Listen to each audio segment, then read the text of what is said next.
রাজ্যে জাতীয় নির্বাচন কমিশনের ফুল বেঞ্চ, কলকাতায় সিইসি অর্থাৎ chief election commissioner Gyanesh Kumar, আর অন্যদিকে বিক্ষোভে তৃণমূল কংগ্রেস। মুখ্য নির্বাচন কমিশনারকে গো ব্যাক স্লোগান দেওয়া হলো। কৈখালিতে জ্ঞানেশ কুমারের কনভয়কে কালো পতাকা দেখানো হলো। নিউ টাউনে হোটেলের সামনে বিক্ষোভ দেখালো তৃণমূল।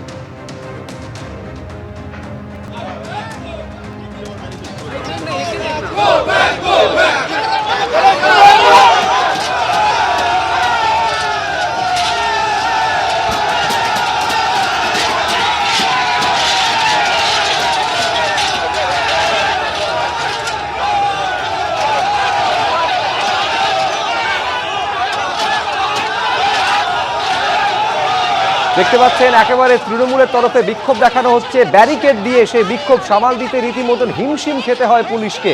শুধু বিক্ষোভ দেখানো নয়, কালো পতাকা দেখানো এবং একই সঙ্গে জ্ঞানেশ কুমার মুখ্য নির্বাচন কমিশনারকে উদ্দেশ্য করে গো ব্যাক স্লোগান দিল তৃণমূল কংগ্রেস।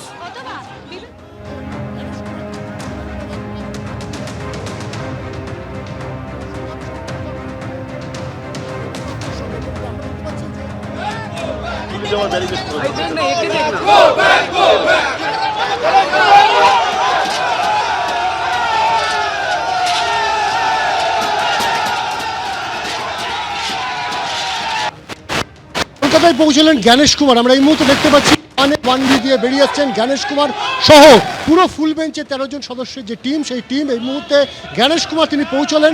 আগামী দুদিন তিনি কিন্তু শহরের এক 5 তারা হোটেলে তিনি কিন্তু বৈঠক করবেন। আগামীকাল শুরু হবে সেই বৈঠক একেবারে রাজনৈতিক দলগুলোর সঙ্গে। এবং আমরা দেখতে পাচ্ছি যে রাজ্যের সমস্ত শীর্ষ আধিকারিক তারা কিন্তু এই মুহূর্তে উপস্থিত রয়েছেন। ডিজি থেকে শুরু করে হোম সেক্রেটারি, চিফ সেক্রেটারি প্রত্যেকে উপস্থিত একেবারে জ্ঞানেশ কুমার এবং তার পুরো ফুল বেঞ্চকে স্বাগত জানানোর জন্য। এবং এই মুহূর্তে আমরা দেখতে পাচ্ছি যে কড়া নিরাপত্তা ব্যবস্থা করা হয়েছে গোটা এয়ারপোর্ট জুড়ে। এই মুহূর্তে আমরা যে ছবি দেখতে পাচ্ছি তাতে কিন্তু প্রচুর পরিমাণে পুলিশ মোতায়েন করা হয়েছে এবং কেন্দ্রীয় বাহিনীর জওয়ান যারা তাদেরকেও কিন্তু মোতায়েন করা হয়েছে। আমরা জানি যে এসআইআর বিতর্কে একাধিকবার কিন্তু ইলেকশন কমিশন আক্রমণের নিশানায় ছিল এবং স্বাভাবিকভাবেই এই যে আজকে জ্ঞানেশ কুমার এবং যে এই রাজ্যে আসা তাকে কেন্দ্র করে কোনো অনবহিত ঘটনা যাতে না ঘটে তার জন্য কিন্তু কড়া নিরাপত্তা ব্যবস্থা জারি করা হয়েছে। এই মুহূর্তে আমরা দেখতে পাচ্ছি যে বিধাননগর পুলিশ ছাড়াও কিন্তু র্যাফের যারা বাহিনী তারা রয়েছেন, সেন্ট্রাল ফোর্স তাদেরকেও কিন্তু এখানে মোতায়েন করা হয়েছে। জ্ঞানেশ কুমারকে আমরা দেখতে পাচ্ছি একেবারে গাড়ির বাঁদিকে তিনি বসে রয়েছেন এবং এই মুহূর্তে তাদের গন্তব্য সেক্টর 5 নিউ টাউনের একটি 5 তারা হোটেল এবং সেখানে গিয়েই তারা কিন্তু আজকে রাতে সেখানে থাকবেন এবং আগামীকাল সেই হোটেল থেকেই কিন্তু শুরু হবে একেবারে জ্ঞানেশ কুমার এবং তার ফুল বেঞ্চ, সেই ফুল বেঞ্চের যে বৈঠক, ভোট প্রস্তুতির বৈঠক। আমরা দেখতে পাচ্ছি জ্ঞানেশ কুমার তিনি কিন্তু হাত নাড়ছেন এবং কলকাতা সফরে এসছেন এই মুহূর্তে election commissioner Gyanesh Kumar, chief election commissioner. এবং তার সঙ্গে সঙ্গে আমরা দেখতে পাচ্ছি যে তার যে ফুল টিম, সেই টিমও কিন্তু একেবারে পরপর বিভিন্ন গাড়িতে কিন্তু রয়েছে কড়া নিরাপত্তা ব্যবস্থার মধ্যে দিয়ে। আমরা দেখতে পাচ্ছি যে জ্ঞানেশ কুমার তার গন্তব্য এই মুহূর্তে নিউ টাউনের হোটেল এবং সেই নিউ টাউনের হোটেলের দিকে কিন্তু এগিয়ে চলেছে চিফ ইলেকশন কমিশনার জ্ঞানেশ কুমারের কনভয় এবং তার সঙ্গে তার ফুল বেঞ্চ। ক্যামেরা প্রীতম চক্রবর্তীর সাথে অনির্বাণ বিশ্বাস, এবিপি আনন্দ, দমদম। এটা যে কলকাতা বিমানবন্দর থেকে যখন জ্ঞানেশ কুমার বেরিয়ে যাচ্ছেন সেই মুহূর্তের ছবি অনির্বাণ বিশ্বাস আমাদের প্রতিনিধি তুলে ধরলেন। তারপরে দফায় দফায় বিক্ষোভ দেখানো হয় তৃণমূলের তরফে। কনভয়কে লক্ষ্য করে গো ব্যাক এবং কালো গো ব্যাক স্লোগান থেকে শুরু করে কালো পতাকা দেখানো হয় তৃণমূল কংগ্রেসের তরফে। এমনকি নিউ টাউনে হোটেলের সামনে পর্যন্ত জ্ঞানেশ কুমারকে উদ্দেশ্য করে বিক্ষোভ দেখায় তৃণমূল।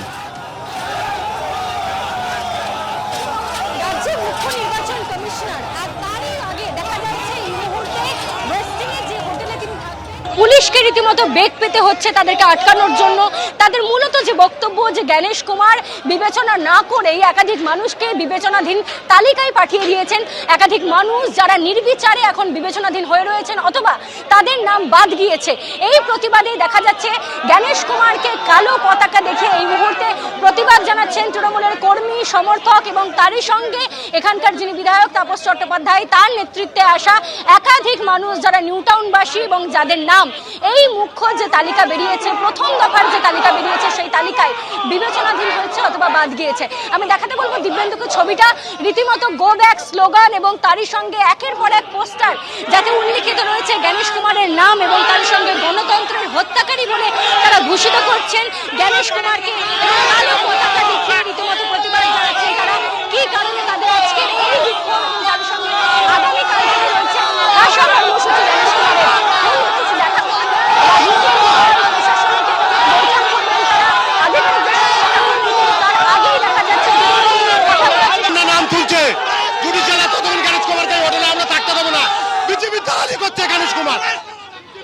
করছে, গণেশ কুমারকে থাকতে দেবো না। দপ্তর নিউ টাউন চত্বর, গণেশ কুমারের সঙ্গে ফুল বেঞ্চ এসেছেন। আগামীকাল এবং তার পরের দিন অর্থাৎ সোম এবং মঙ্গলে ঠাসা কর্মসূচি নির্বাচন কমিশনারের। মুখ্য নির্বাচন কমিশনারের সঙ্গে এসেছেন আরও 2 নির্বাচন কমিশনার এবং তারই সঙ্গে ডেপুটি ডিরেক্টর জেনারেল সহ একাধিক আধিকারিক।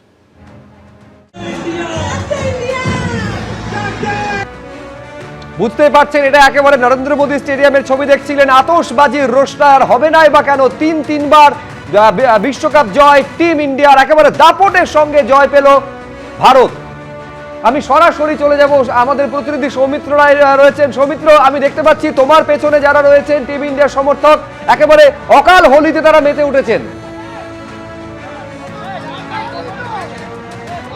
একেবারে অকাল হোলিতে মেতে উঠেছে সুব্রজিৎ। এটা হবে নাই বা কেন, কাশ্মীর থেকে কন্যাকুমারী 140 কোটি ভারতবাসী এই রাতটারই অপেক্ষায় ছিল, কারণ আজকে টি-20 বিশ্বকাপের ফাইনাল খেলতে নেমেছিল ভারতীয় ক্রিকেট দল এবং নিউজিল্যান্ডকে একেবারে গুঁড়িয়ে দিয়ে এক পেশে ফাইনাল হলো। তুমি দেখতেই পেলে 96 রানে নিউজিল্যান্ডকে হারিয়ে দিয়ে বিশ্বকাপ চ্যাম্পিয়ন হলো এবং জোড়া ইতিহাস গড়েছে ভারতীয় ক্রিকেট দল, সূর্যকুমার যাদবের দল।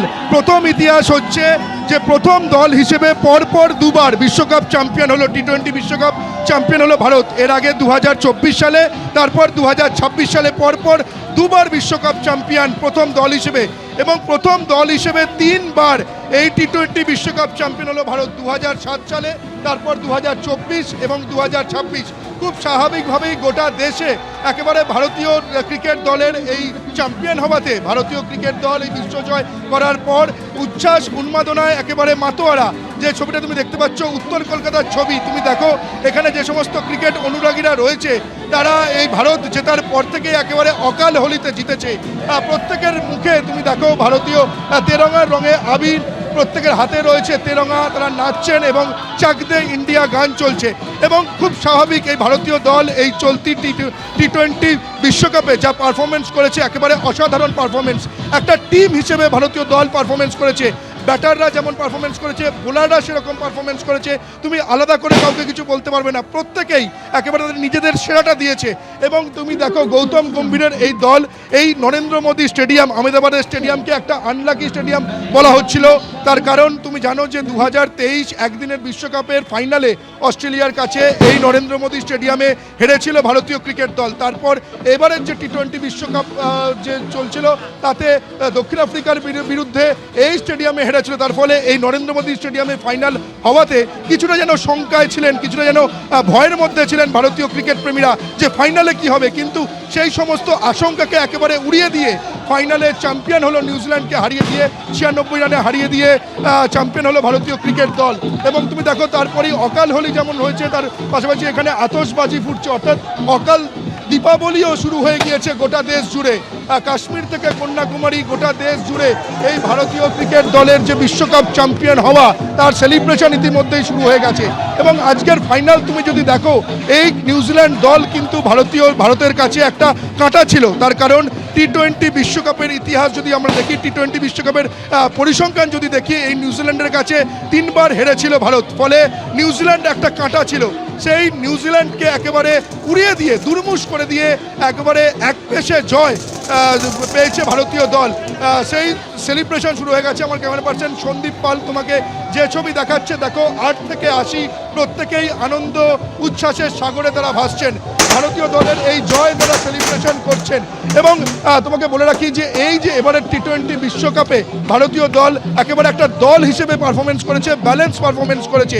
যেমন ব্যাটাররা তারা যখন সুযোগ পেয়েছে তাদের সেরাটা দিয়েছে, বোলাররা তাদের সেরাটা দিয়েছে, পাশাপাশি ফিল্ডাররাও কিন্তু তাদের যে সেরাটা দিয়ে এই জয় কৃতিত্ব রেখেছে। ফলে এবং আজকের ফাইনালটা তুমি যদি দেখো, সেই তোমাকে বলতে হয় অভিষেক শর্মার কথা। এই অভিষেক শর্মাকে নিয়ে অনেক কথা হচ্ছিল, তার অফ ফর্ম চলছিল, তাকে নিয়ে সমালোচনা হচ্ছিল, কিন্তু এই অভিষেক শর্মা এমন একটা মঞ্চকে বেছে নিলেন জ্বলে ওঠার জন্য, ফাইনালের মঞ্চকে তিনি বেছে নিলেন অভিষেক শর্মা, এবং দ্রুততম হাফ সেঞ্চুরি করলেন আজকের ফাইনালে।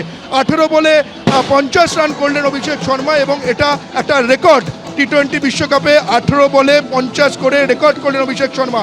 এই অভিষেক শর্মার তার যে শুরুটা, ঝোড়ো ইনিংস ভারতীয় দলকে অনেকটা এগিয়ে দিয়েছিল।